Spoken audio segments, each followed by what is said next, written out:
To President Trump, and amid the national conversation about sexual misconduct, President Trump's accusers are now demanding that Congress act, arguing the president should not be immune. The president has denied the allegations, and tonight how the White House is now responding. Here's ABC senior White House correspondent Cecilia Vega.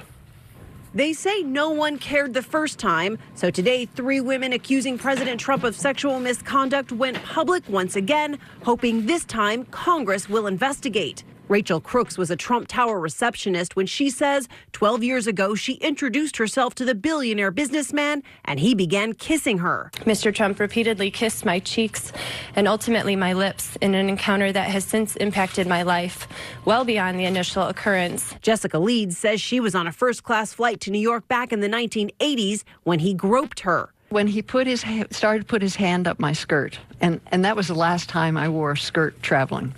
And Samantha Holvey says Donald Trump inappropriately inspected Miss USA contestants before a 2006 pageant.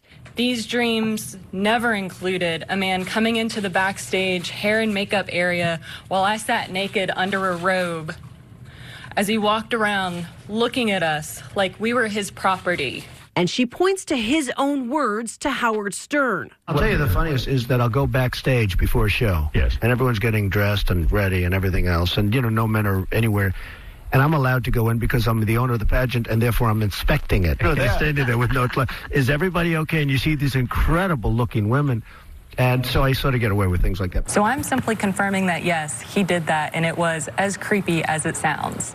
At least 16 accusers in all. This as one of the highest-ranking women in President Trump's cabinet broke ranks with the party line when she was asked this question. How do you think people should assess the accusers of the president? Well, I mean, the same thing as women who accuse anyone should be heard. They should be heard and they should be dealt with. And I think we heard from them prior to the election. And I think any woman who has felt violated or felt mistreated in any way, they have every right to speak up. The White House today back on the defensive. Can you stand here right now and say without a doubt, 100% certainty that the more than dozen women who have come forward to accuse this president of misconduct are lying? Do you wrestle with this personally at all? I'm here to speak on behalf of the president, and I can say that the president has directly responded and said that these allegations are false.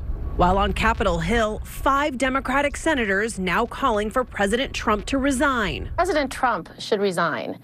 These allegations are credible. They are numerous. Cecilia Vega with us live at the White House. And Cecilia, today the White House calling these accusations from the women false claims disputed by eyewitnesses. You asked the White House, where are those accounts from eyewitnesses, and would the White House provide them? What have you heard tonight?